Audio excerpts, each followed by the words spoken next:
Hello students of 9th class, this is your English teacher and I welcome you to your online classes.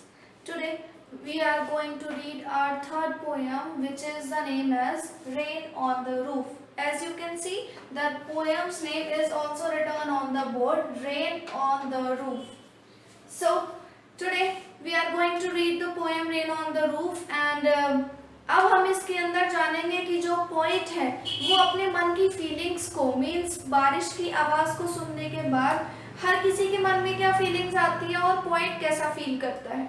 सो यहाँ पर एक कुछ lines लिखी गई है बोर्ड पे जिसके बारे में हम पढ़ेंगे और फिर हमें पता चलेगा कि पोइट क्या कहना चाहता है, अपनी मन की बात वो किस तरीके से बताना चाहता है।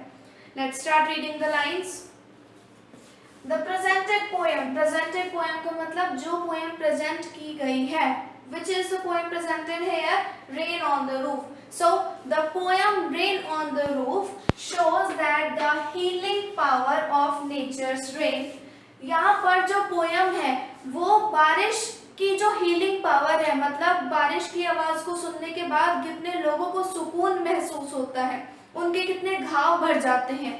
हीलिंग पावर का मतलब होता है घाव भरने की क्षमता या किसी चीज को भूलने की क्षमता और अपने दिल को नॉर्मल करने की क्षमता। तो यहाँ पर जो बारिश की आवाज है, नेचर की जो बारिश है, वो हीलिंग पावर को कैसे दिखाती है हम इसके बारे में पढ़ेंगे।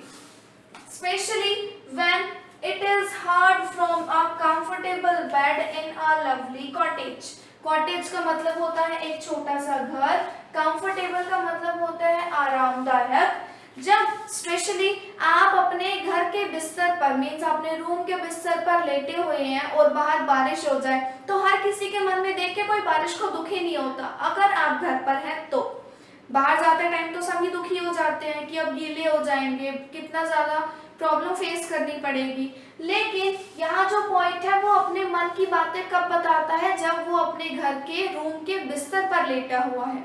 He says that when I am in a lovely cottage and when I lie on a comfortable bed, जब मैं अपने घर के अपने कॉटेज के अपने कंफर्टेबल बेड के में लेटा हुआ हूँ तो उस टाइम पर मुझे बारिश की आवाज जब सुनाई देती है तो वो मेरे कितने घाव भरती है, मैं इसके बारे में बताना चाहता हूँ। मुझे कितनी खुशी फील होती है उस बारिश की पैटर को सुनने के बाद, उस बारिश की आवाज को सुनने के बाद जो मुझे सुनाई देती है जब मैं अपने कंफर्टेबल बेड पे लेटा हुआ होता हूँ। तो उसी फीलिंग के बारे में पोएट हमें बताना चाहता है। चलिए अब पोएम के अंदर पढ़ते हैं। पोएम की स्टैंजा से, पोएम की लाइन से हमें पता चलेगा कि पोएट के मन की क्या फीलिंग्स है बारिश की आवाज को सुनने के बाद। Let's start reading the extract now. Thank you. When the humid shadows hover over all the starry sphere का मतलब होता है तारों का आसमान। जब उस तारों के आसमान में हर जगह वो काले बादल से छा जाते हैं। ह्यूमिड शैडोज का मतलब है वो नमी वाली परछाइयाँ, होवर का मतलब छा जाना या मंडराना।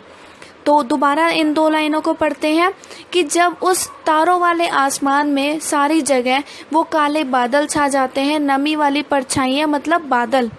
एंड द मेलनकली डार्कनेस, मेलनकली का मतलब होता है सैड, और वो उदासी भरा अंधेरा जेंटली वीप्स इन रेनी टीयर्स। जैसे किसी का मूड खराब होता है तो आंसू ही आखिरी ऑप्शन होता है, ऐसे ही जैसे हर जगह जब अंधेरा छा जाता है तो अंधेरा छाने के बाद एक बारिश ही आखिरी ऑप्शन है।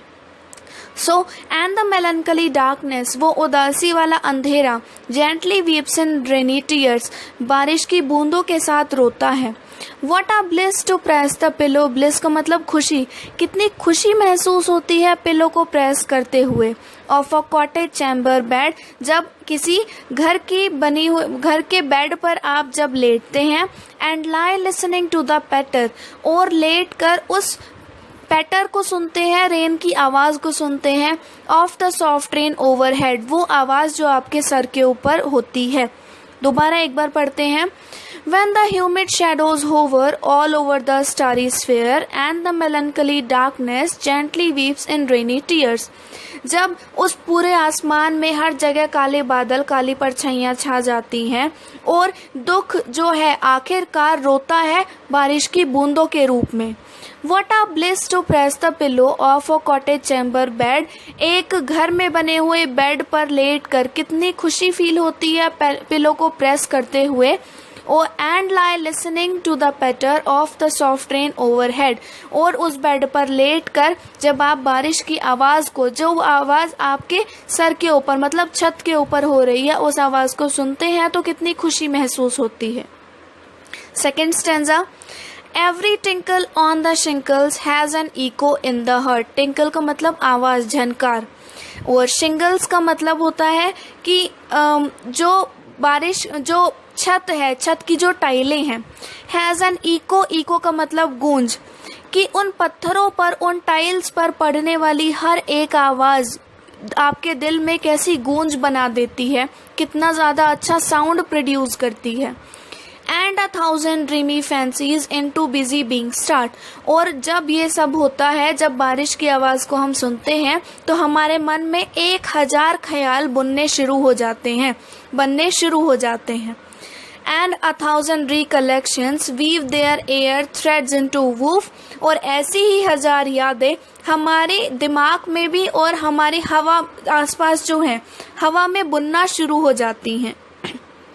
As I listen to the patter of the rain upon the roof. और ये सब कब होता है, मतलब दिल में गूंज होती है जब टाइलों पर बारिश की आवाज़ सुनता हूँ. दिल में बहुत सारी यादें शुरू हो जाती हैं, वो यादें धीरे धीरे मेरे दिमाग में बनती हैं. और ये सब जब होता है जब मैं छत पर होने वाली बारिश की आवाज़ को सुनता हूँ. अब third stanza. Now in memory comes my mother. अब मेरी याद में मेरी माँ आती हैं. As she used in years agone. जैसे वो कई साल पहले आया करती थी. मतलब जब भी मैं बारिश की आवाज़ को सुनता हूँ तो मुझे मेरी माँ याद आती है, क्योंकि मैं अपनी माँ से बहुत प्यार करता था. To regard the darling dreamers or she left them till the dawn. ये याद दिलाते हुए कि वो जैसे एक माँ होती है अपने बच्चों के सपनों को पूरा करने देती हैं. आराम से जो बच्चे होते हैं अपनी माँ के साए में आराम से सो सकते हैं, सुबह तक आराम से बिना किसी टेंशन के उठते हैं. To regard the darling dreamers, कि उन जैसे कई लोगों की मैं यहाँ पर बात करता हूँ जो मेरी तरह ही सपने देखते हैं. और she left them till the dawn. उन सपनों की जिन सपनों को वो सवेरा होने से पहले ही छोड़ गई थी. Oh I feel her fond look on me. मुझे लगता है कि वो अभी भी मेरी तरफ देखती हैं. मैं फील करता हूँ कि वो अभी भी मेरी तरफ शौक से देख रही हैं. As I list to this refrain, list का मतलब listen. जब मैं इस गीत को लिखता हूँ, जब मैं इस पोएम को सुनता हूँ या पढ़ता हूँ, तो जब ये पोएम मेरे कानों में पड़ती है तो मुझे लगता है मेरी माँ की मुझ पर नज़र है. Which is played upon the shingles. और ये कौन सा गाना है? वो गाना जो टाइल्स पर, मतलब उसकी जो पत्थर है, छत की जो पत्थर है, उन पर जो आवाज़ होती है, किससे? बारिश की आवाज़ से. बारिश की पैटर से जो आवाज़ क्रिएट होती है, वो कहता है कि इस गाने को सुनकर, इस आवाज़ को सुनकर मुझे ऐसा लगता है कि मेरी माँ मुझे याद करती हैं और उनकी नज़र अभी भी मुझ पर है. ये स्टैंजा 3 एक बार दोबारा देखते हैं. Now in memory comes my mother. मेरी याद में अब मेरी माँ आती हैं. As she used in years agone. Agone मतलब पहले, जैसे वो पहले के सालों में आया करती थी. To regard the darling dreamers. उन सपने देखने वाले लोगों के लिए जैसे मैं उनकी बात करता हूँ. और she left them till the dawn. उन सपनों की बात की जाती है जिन सपनों को वो सवेरा होने तक छोड़ दिया करती थी या सवेरा होने से पहले ही छोड़ गई थी. Oh I feel her fond look on me. मैं फील करता हूँ अपने ऊपर उनकी शौकीन या शौक से देखती हुई नज़र को. As I listen to this refrain. जब मैं इस गाने को सुनता हूँ. कौन सा गाना? वो गाना जो बारिश की पैटर से टाइल्स पर बजता है, जो बारिश की पैटर से टाइल्स पर क्रिएट होता है. आई होप आपको ये पोएम समझ में आ गई होगी. Still you are having any doubt, please contact as you always do. और अगर आपको कोई डाउट नहीं है so please write down. This is a request for to all of the classes. क्योंकि यहाँ पर कुछ ही बच्चे डन लिखते हैं, कुछ तो रिस्पॉन्स भी नहीं करते हैं कि उन्हें पोएम समझ आ रही है या नहीं आ रही है. So please respond. Thank you.